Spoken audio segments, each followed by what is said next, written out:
नमस्ते बच्चों, AB online classes में आपका स्वागत है।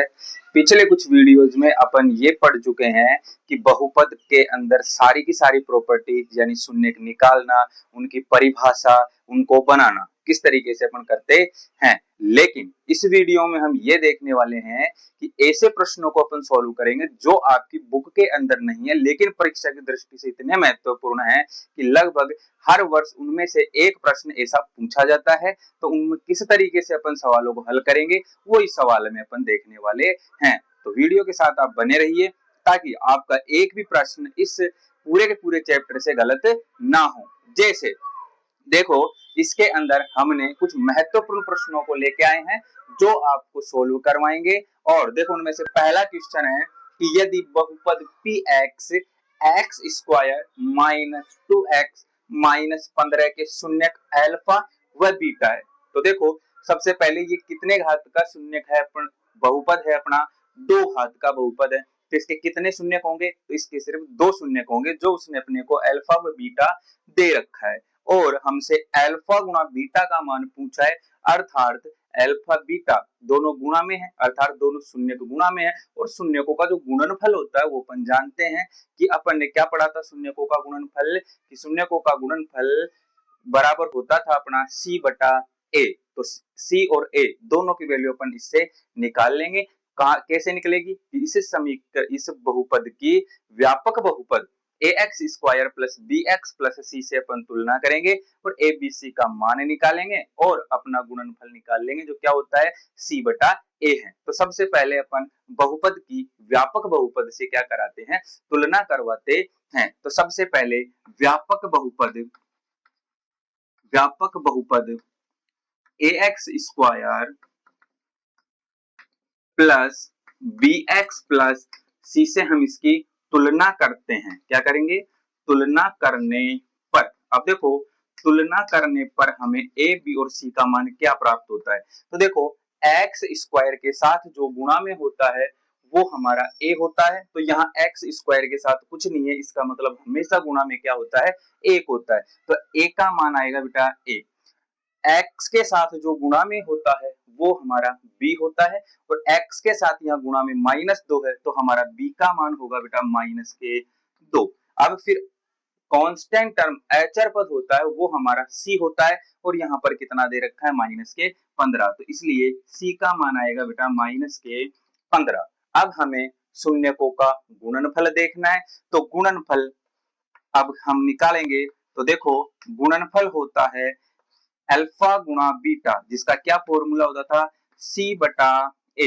अब देखो, सी का मान कितना है -15, तो -15 बटे में क्या आएगा ए का मान कितना है 1, और 1 का भाग -15 में देंगे तो कितनी बार जाएगा -15 बार। तो अल्फा गुणा बीटा इसका मान क्या आएगा -15। तो इस तरीके से अब इन सवाल को सॉल्व करते हैं। ठीक है, तो इसमें देखो सबसे पहला काम क्या किया, एक एक चीज को ध्यान से देखो कि हमने इस वाले बहुपद की व्यापक बहुपद से क्या कराई, तुलना करवाई है, जहां हमें ए का मान कितना प्राप्त हुआ है 1, बी का मान क्या आया यहाँ से -2, और सी का मान क्या आया है -15।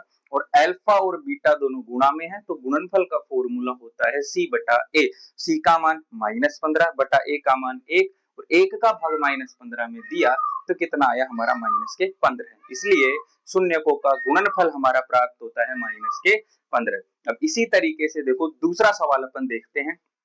दूसरे सवाल में क्या दे रखा है कि बहुपद x square minus 2x minus 3, इसमें हमें दो शून्यक p और q दे रखे हैं। दो शून्यक है p और q।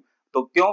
क्योंकि दो ही शून्य क्यों दिए हैं? क्योंकि हम जानते हैं कि द्विघात बहुपद के अंदर दो ही शून्यक हम प्राप्त कर सकते हैं, और इन दोनों शून्यकों को देखो यहाँ जोड़ रखा है, अर्थात यहाँ क्या पूछा है, शून्यकों का योग पूछा है। और शून्यकों का योग क्या होता है, -b बटा a। तो अपन इसके अंदर शून्यकों का योग निकाल लेंगे, -b बटा a, b और a का मान रखकर। और b और a का मान कहां से आएगा, जब हम इस बहुपद की व्यापक बहुपद से तुलना करवाएंगे। तो सबसे पहले हम इसकी व्यापक बहुपद से तुलना करवाते हैं। तो इसकी तुलना करने पर किससे, व्यापक बहुपद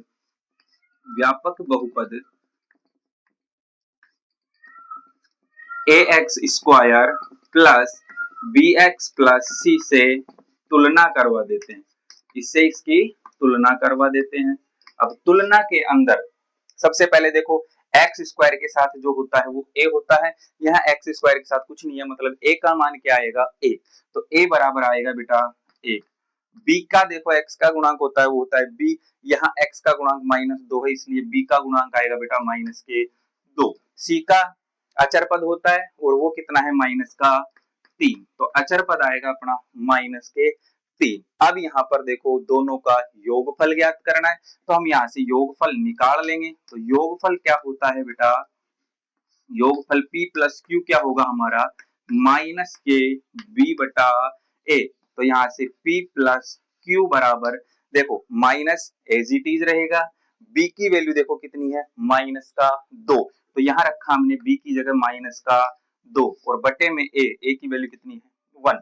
अब माइनस को माइनस से मल्टीपल किया तो माइनस माइनस क्या होगा बेटा प्लस, और 2 में 1 का भाग देंगे तो कितना होगा 2, तो अपना p प्लस क्यू बराबर आएगा बेटा अपना 2। तो इस तरीके से अपन इन सवालों को सॉल्व करते हैं। तो बेटा दो इंपॉर्टेंट क्वेश्चंस अपन कर चुके हैं और इसी तरीके से देखो अपन आगे बढ़ते हैं और अपना तीसरा जो इंपॉर्टेंट क्वेश्चन है वो ये रहने वाला है कि बहुपद x square plus 3x plus k का एक शून्यक हमें 3 दे रखा है, तो हमें k का मान ज्ञात करना है। अर्थात कि शून्यक क्या होता है, जिसे हम बहुपद के अंदर रखें और बहुपद का मान यदि 0 के बराबर हो जाए तो वही उसका शून्यक कहलाता है। तो हम यहाँ पर इसमें इस 3 को चर पद की जगह पे रखेंगे और पूरे बहुपद का मान 0 हो जाएगा, तो ये हमारा शून्यक होगा। तो एक बार फिर समझो कि शून्यक की डेफिनेशन देखो अपन ने पहले वीडियो में देखी थी कि चर पद का वह मान जिसे हम बहुपद में रखें और बहुपद का मान यदि शून्य हो जाए तो वो उसका शून्य कहलाता है। तो यहाँ ये 3 इसका शून्यक है, तो इसका मतलब यहाँ चर पद की जगह यदि अपन 3 रख दें तो पूरे के पूरे बहुपद किसके बराबर हो जाएगा 0 के बराबर हो जाएगा। तो हम सबसे पहले देखो कि यहाँ पर 3 इसका शून्यक है, 3 इसका शून्यक है, 3 इसका शून्यक है, और जो शून्यक होता है उसे हम किस में रखते हैं चर पद की जगह पे रखते हैं और पूरा का पूरा बहुपद का मान किसके बराबर हो जाता है 0 के बराबर हो जाता है। तो देखो यहाँ चर की पद जगह रखें तो 3 देखो x ये हमारा चर है तो इसकी जगह रखा 3 स्क्वायर हो जाएगा, प्लस यहाँ पर हम 3 गुणा हमारा x की जगह पे क्या रखेंगे 3 क्योंकि चर पद की जगह पे वैल्यू पुट करते हैं, प्लस k का हमको मान ज्ञात करना इसलिए k ऐसे का ऐसे, और जैसे ही अपन चर पद की जगह वैल्यू रखते हैं तो पूरा का पूरा बहुपद किसके बराबर हो जाएगा 0 के, तो ये क्या हो जाएगा बराबर में 0। अब देखो 3 का स्क्वायर होता है बेटा 9, 3 का स्क्वायर होता है 9, प्लस 3 को 3 से मल्टीपल करेंगे तो 3 दिया 9 प्लस k बराबर में 0। अब देखो जोड़ो 9 और 9 कितना होगा, 9 और 9 हो जाएगा बेटा 18 प्लस k बराबर में 0। अब हमको सिर्फ k की वैल्यू ज्ञात करनी है इसलिए हम 18 का करते हैं पक्षांतरण, इधर ये प्लस में है तो दूसरी साइड जाके किस में होगा माइनस में, तो यहाँ से हमें k बराबर माइनस के 18 प्राप्त होते हैं जो हमारा k का आंसर रहने वाला है। ठीक है, तो देखो यहाँ एक बार फिर धीरे से इसको वापस समझो कि हमें बहुपद दे रखा है और उसका एक शून्यक दे रखा है। शून्यक क्या होता है, हम बहुपद में रखें और पूरा किसके बराबर हो जाएगा 0 के, और रखेंगे भी किसकी जगह चर पद की जगह पे, तो चर पद की जगह देखो जैसे अपन ने 3 रखा 3 का स्क्वायर प्लस यहाँ 3 गुणा 3 प्लस के, तो 3 का स्क्वायर 9, 3 को 3 से गुणा किया 9 के ऐसे कैसे, और 18 का पक्षांतरण किया तो कितना आया माइनस के 18। ठीक है, अब अपन अगले क्वेश्चन पे चलते हैं। तो देखो अगले क्वेश्चन में दे रखा है कि बहुपद 5x square plus 13x plus k का एक शून्यक दूसरे का क्या है व्युत्क्रम है। वेरी वेरी इंपॉर्टेंट क्वेश्चन है ये, एक बार आपका एक बोर्ड एग्जामिनेशन में पूछा जा चुका है। अब देखो यहाँ क्या बोला है, एक शून्यक दूसरे का व्युत्क्रम है, व्युत्क्रम मतलब उल्टा है, तो अपन क्या करेंगे मानेंगे कि माना एक शून्यक इसका अल्फा है तो दूसरा शून्यक क्या होगा इसका 1 बटा अल्फा। अब देखो यहाँ k किसकी जगह पे आ रहा है, यहाँ k हमारा जब हम इसकी व्यापक बहुपद से कंपेयर करें तो यहाँ हमारा सी की जगह पे आता है। और सी किस में आता है, कौन से संबंध में आता है, तो बहुपद के अंदर शून्यकों के जो गुणनफल होता है उसके अंदर आता है। तो कुल मिलाकर अपन ये देखेंगे कि इस सवाल में अपन प्रॉपर्टीज लगाएंगे, वो लगाएंगे शून्यकों के गुणनफल की। तो यहाँ हम इसकी सबसे पहले हम क्या करेंगे कि माना कि पहला शून्यक कि माना एक शून्यक अल्फा है, माना एक शून्यक क्या है हमारा अल्फा, और दूसरा शून्यक क्या है, दूसरे का व्युत्क्रम है। तो दूसरा शून्यक क्या हो जाएगा हमारा व्युत्क्रम मतलब उल्टा 1/अल्फा। तो दूसरा शून्यक क्या होगा हमारा, दूसरा शून्यक होगा हमारा 1/अल्फा। दोनों शून्यक अपन ने प्राप्त कर लिए। अब प्रॉपर्टी कौन सी लगानी है, शून्यकों के गुणनफल की। तो यहाँ से शून्यकों का गुणनफल, शून्यकों का गुणनफल। अब देखो शून्यकों का गुणनफल की प्रॉपर्टी क्या होती है हमारी, C/A। शून्यकों का गुणनफल की प्रॉपर्टी होती है हमारी C/A। अब गुणनफल शून्यकों का हो रहा है तो हमारे पास दो शून्यक हैं, अल्फा और 1/अल्फा। तो क्या करेंगे, इन दोनों का गुणनफल करेंगे। तो अल्फा गुणा 1/अल्फा बराबर सी का वैल्यू कितना दे रखा है, देखो इसमें देखेंगे तो अपने पास क्या है k, और बटे में a का वैल्यू कितना है, यहाँ से देखेंगे जो x स्क्वायर का गुणांक होता है वो a होता है। तो यहाँ कितना दे रखा है 5, तो a की जगह आ गया 5। अब इधर देखेंगे बेटा अल्फा से अल्फा कट जाएगा, ठीक है, तो यहाँ कितना बचा ओनली 1। तो यहाँ से 1 बराबर रहा हमारा k/5। अब 1 के बटे में कुछ नहीं है तो 1। अब हम करेंगे वज्र गुणा, 1 को k से गुणा किया तो बेटा k बराबर 5 को 1 से गुणा किया तो 5। तो इस तरीके से हमारे पास k की वैल्यू प्राप्त होती है 5। ये बहुत ही वेरी वेरी इंपॉर्टेंट क्वेश्चन है, एक बार वापस ब्रीफ में इसको समझ लो। इसमें क्या बोला है, एक शून्य दूसरे का व्युत्क्रम है, व्युत्क्रम मतलब उल्टा है। तो एक शून्य का अपन ने अल्फा मान लिया, तो दूसरा क्या होगा इसका उल्टा 1/अल्फा। फिर हमें मान किसका पूछा इसके अंदर, k का। k किसकी जगह पे आ रहा है यहाँ पे c की जगह, और c किस संबंध में आता है हमारा, c आता है हमारा शून्यकों के गुणनफल के अंदर। और शून्यकों का गुणनफल क्या होता है C/A। और देखो शून्यकों का गुणनफल एक शून्य की है और दूसरा इन दोनों को गुणा किया तो अल्फा से अल्फा कट गया। c का मान अपना k, a का मान है 5, तो यहाँ रख दिया 5, और यहाँ 5 का इधर पक्षांतरण किया तो हमारा k का मान प्राप्त होता है हमको 5। तो देखो बेटा 5 इंपॉर्टेंट क्वेश्चंस अपन 4 इंपॉर्टेंट क्वेश्चन हम पढ़ चुके हैं। अब हम पांचवा इंपॉर्टेंट क्वेश्चन देखते हैं। तो देखो पांचवा इंपॉर्टेंट क्वेश्चन क्या है कि बहुपद ज्ञात करो, यानी एक बहुपद बनाना है हमें जिसके शून्यक हमें 4 व -4 दे रखे हैं। तो यहाँ हमको शून्यक दे रखे हैं, ना कि शून्यकों का योग और शून्यकों का गुणनफल। क्योंकि हम जब बहुपद का निर्माण करते हैं तो देखो हमारा बहुपद होता है कि एक्स स्क्वायर माइनस शून्यकों का योग गुणा एक्स प्लस शून्यकों का गुणनफल, ये होता है हमारा शून्यकों का गुणनफल। ठीक है, अब शून्यकों का गुणनफल और शून्यकों का योग चाहिए, लेकिन हमें यहाँ क्या दे रखा है, सिर्फ और सिर्फ हमें शून्यक दे रखे हैं। तो सबसे पहले हम शून्यकों का योग निकालेंगे और शून्यकों का गुणनफल निकालेंगे। तो देखो सबसे पहले योग कैसे निकालेंगे, सबसे पहले योग मतलब दोनों को जोड़ दो। तो एक शून्य का है 4 प्लस दूसरा शून्य का है माइनस के 4। तो देखो एक प्लस का और एक माइनस का, जब 4 में -4 करेंगे तो हमारा क्या बचेगा बेटा 0। ठीक है, फिर अब दूसरा निकालेंगे हम शून्यकों का गुणनफल, शून्यकों का गुणनफल। तो गुणा कर लो दोनों को, 4 गुणा माइनस के 4, 4 गुणा माइनस। अब इसका गुणनफल होगा, गुणनफल मतलब दोनों को गुणा कर देंगे। तो देखो 4 गुणा माइनस के 4, और 4 को 4 से गुणा करेंगे तो 16, और ये प्लस और ये माइनस है तो माइनस, क्योंकि एक संख्या प्लस और एक अगर माइनस की हो तो गुणा करने पर माइनस आता है। तो देखो हमें योग भी मिल गया और गुणनफल भी मिल गया। अब हम इसका बहुपद इजीली निकाल सकते हैं। तो देखो बहुपद क्या होगा इसका, एक्स स्क्वायर माइनस शून्यकों का योग, योग कितना आया 0 गुणा एक्स प्लस शून्यकों का गुणनफल, प्लस गुणनफल कितना है माइनस के 16। ठीक है, तो यहां से हमें बहुपद प्राप्त होता है एक्स स्क्वायर जीरो को किसी से भी मल्टीपल करो जीरो हो जाता है, तो यहाँ लिखने की जरूरत है नहीं।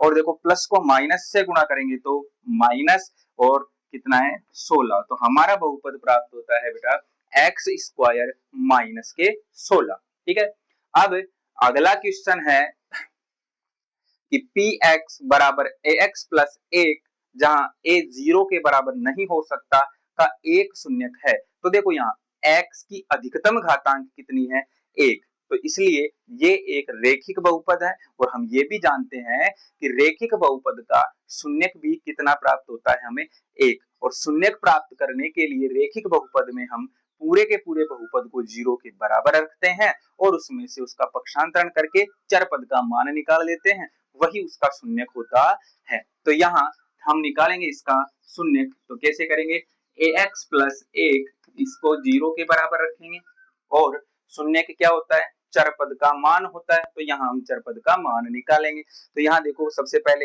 एक का उधर पक्षांतरण किया तो किसका होगा, माइनस का, तो यहाँ बचा ए एक्स बराबर माइनस का एक। ठीक है, फिर यहाँ x का मान चाहिए, a इसके गुणा में है, दूसरी साइड पक्षांतरण करेंगे तो ये होगा हमारा भाग में।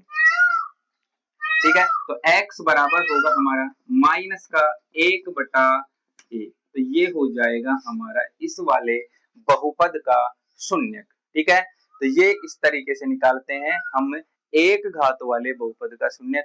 ठीक है, अब हम देखो अगला क्वेश्चन देखते हैं। ये एक ऑप्शनल क्वेश्चन है जो हमारा पूछा जा चुका है कि द्विघात बहुपद नहीं है। द्विघात बहुपद क्या होता है कि ऐसा बहुपद जिसकी अधिकतम घातांक कितनी हो, दो हो। तो देखो यहाँ पर ये है, इसके अंदर हमें x की अधिकतम घात कितनी दिखाई दे रही है, दो। चाहे इसके साथ में कुछ भी ना हो, अकेला पद ही हो, लेकिन इसमें हमारी अधिकतम घातांक देखनी होती है। यहाँ देखो x की अधिकतम घातांक है दो, इसका मतलब ये भी हमारा द्विघात बहुपद है। यहाँ इसके अंदर देखो x की घात एक भी है, x की घात दो भी है, लेकिन अधिकतम कितनी है, दो, इसका मतलब ये भी हमारा द्विघात बहुपद है। लेकिन यहाँ देखो दो घात वाला तो है, साथ में तीन घात वाला, इसलिए ये हमारा बहुपद है। तो इसके अंदर x की अधिकतम घातांक है तीन, इसलिए यह इसका बहुपद दो घात वाला नहीं होगा और ये हमारा आंसर हो जाएगा। तो देखो हम 7 क्वेश्चन कर चुके हैं, अब 8वां क्वेश्चन है इसके अंदर कि n घात वाले बहुपद के शून्यक होंगे। तो देखो जितनी घात का बहुपद होता है उसके शून्यक भी उतने ही होते हैं। जैसे हमने दो घात वाले बहुपद के शून्य कितने निकाले थे, दो, तो n घात वाले बहुपद के शून्य कितने होंगे, n, यानी जितनी उसकी घात होती है उतने ही उसके शून्यक होते हैं। तो इसके शून्यक होंगे कितने, इसके शून्यक होंगे बेटा n, यानी n घात का है तो शून्यक n होंगे। अगला क्वेश्चन है शून्यक। अब देखो ये क्वेश्चन 2026 की एग्जामिनेशन में पूछा जा चुका है, जो अपनी बोर्ड ने ऑर्गेनाइज करवाई थी कि शून्यकों में संबंध होगा, यानी अपन को जो शून्यक होते हैं उनके अंदर कौन कौन से संबंध होते हैं। तो देखो शून्यकों में हमारे पास सिर्फ दो ही संबंध होते हैं, एक शून्यकों का योग और दूसरा शून्यकों का गुणनफल। तो देखो शून्यकों का योग होता है वो हमारा क्या होता है, माइनस बी बटा ए, और शून्यकों का जो गुणनफल होता है वो होता है हमारा ए। इन दोनों संबंधों को हमारे एग्जाम में पूछा गया था। ठीक है, और ये अगला क्वेश्चन है 10वां, ये भी हमारा बोर्ड एग्जाम 2026 में पूछा गया है कि इस आकृति के अंदर कितने शून्यक होंगे। और हम जानते हैं कि किसी आकृति में ज्यामितीय अर्थ में यदि शून्यक पूछे जाएं तो हम सिर्फ और सिर्फ x अक्ष को देखते हैं। क्यों, क्योंकि जितने बिंदुओं पर x अक्ष को वक्र काटता है उतने ही उसके शून्यक होते हैं। तो यहाँ देखो x अक्ष को ये वाला वक्र एक बिंदु पे यहाँ और एक बिंदु पर यहाँ प्रतिच्छेद कर रहा है, इसका मतलब इसके अंदर कितने शून्यक होंगे, दो शून्यक होंगे। तो इसके हमारे को सिर्फ और सिर्फ शून्यक प्राप्त होंगे, वो कितने हैं, दो, ये हमारा आंसर होगा। अब उम्मीद करते हैं कि सारे के सारे क्वेश्चन आपको समझ में आए होंगे। यदि किसी क्वेश्चन में आपको कोई डाउट है तो आप कमेंट में बताइए ताकि हम अगले वीडियो में उसका सॉल्यूशन आपको दे सकें। और ये सारे के सारे क्वेश्चन आपके आगामी बोर्ड एग्जामिनेशन की दृष्टि से बहुत ही महत्वपूर्ण क्वेश्चन है। हमने इन क्वेश्चनों के अंदर उन क्वेश्चनों का भी समावेश किया है जो आपकी बुक के अंदर नहीं है, लेकिन बोर्ड हमेशा पूछ सकता है। तो अगर आपको ये वीडियो अच्छा लगा हो तो वीडियो को लाइक करें और चैनल को सब्सक्राइब करें, ताकि ये वीडियो आपको आगे मिलते रहें, और अपने दोस्तों को वीडियो शेयर करें। धन्यवाद।